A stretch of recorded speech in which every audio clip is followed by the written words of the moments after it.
ahora, bueno, pues en México estamos analizando esa posibilidad, ha dicho el presidente de la República Mexicana.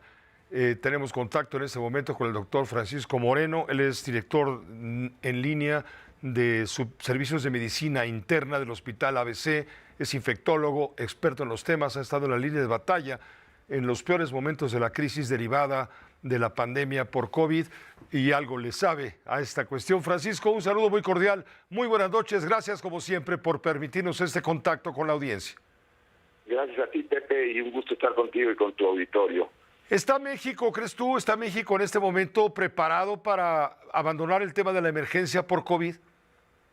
Mira, desafortunadamente, si nos comparamos con Estados Unidos, la situación aquí es que pues no se pusieron refuerzos de vacunas adecuados, no tuvimos nunca la vacuna bivalente, se puso una vacuna más por cuestión política que por que realmente fuera eficaz desde el punto de vista de que ni siquiera la Organización Mundial de la Salud la aprobó.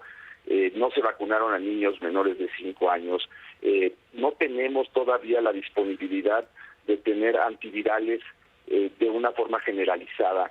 Creo que eso nos pone en mucha desventaja al compararnos con países como Estados Unidos. Es evidente que la pandemia va hacia abajo. La última vez que se reportaron más de 5,000 casos de fallecimientos por COVID en el mundo fue hace ya más de un año, lo cual es una muy buena noticia. Vamos saliendo. Ahora, realmente el que tiene que decir cuándo termina la pandemia es la Organización Mundial de la Salud. Y esto, como se ha vuelto en mucho, como lo hemos visto, una cuestión política, pues algunos países van a aprovechar de que esto viene hacia la baja para ya decir, miren, ya lo logramos, ya salimos. Pero México todavía tiene algunas interrogantes que pueden hacer que tomemos un poquito más con cautela, sobre todo la sociedad que lo ha hecho bien. ¿Debería México entonces, en este caso las autoridades sanitarias, esperar el diagnóstico o la opinión de la Organización Mundial de la Salud antes de tomar una decisión de esta naturaleza? Mira, yo te diría que debería de hacer 3 cosas. Uno es, sí, escuchar a la Organización Mundial de la Salud, porque países de Latinoamérica no han hecho lo mismo y nosotros sí, estamos más similares a lo que ocurre en los países de tercer mundo que realmente compararnos con países del primer mundo. Lo segundo que debería hacer México es liberar por fin las vacunas y que sean estas de una posibilidad de adquirirse por la gente que lo quiera aplicarse y la vacuna que quiera aplicarse. Y tercero, poner a disponibilidad los antivirales, que parece que el monopolio en la pandemia pues es la regla y lo que debería de ocurrir es lo contrario, disponibilidad para todos, para que las personas que son de alto riesgo y que llegan a enfermarse por COVID pues puedan recibir la medicina de forma adecuada, porque tenemos todavía pacientes en el hospital que no tenemos manera de adquirir los medicamentos. El fin de semana yo pedí ayuda a la Secretaría de la Salud para que nos ayudaran a conseguir Remdesivir y la respuesta de uno de ellos fue, pues hasta que aprendas a cómo usarlo. Así de plano fue la respuesta por Twitter. Pues es una mala respuesta cuando todos sabemos que el Remdesivir, que no se ponía al alcance del público, sí se manejaba en las altas esferas del gobierno.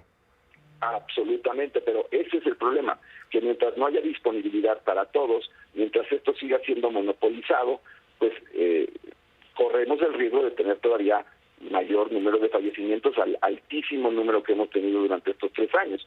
Creo que si el gobierno hace esas 3 medidas, escucha a la Organización Mundial de la Salud, libera las vacunas y libera los medicamentos, pues vamos a estar en una mucho mejor situación para poder decir, ya pasamos endemia y ya no va a haber tantos fallecimientos por COVID.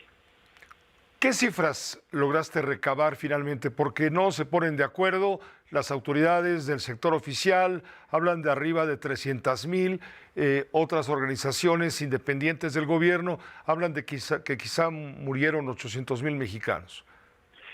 Mira, las últimas estadísticas que se han publicado por el propio INEGI, que pues ellos comparan la mortalidad que había antes de la pandemia con la mortalidad que ha habido durante estos 3 años y calculas el exceso de muertes que hubo a lo que venía sucediendo.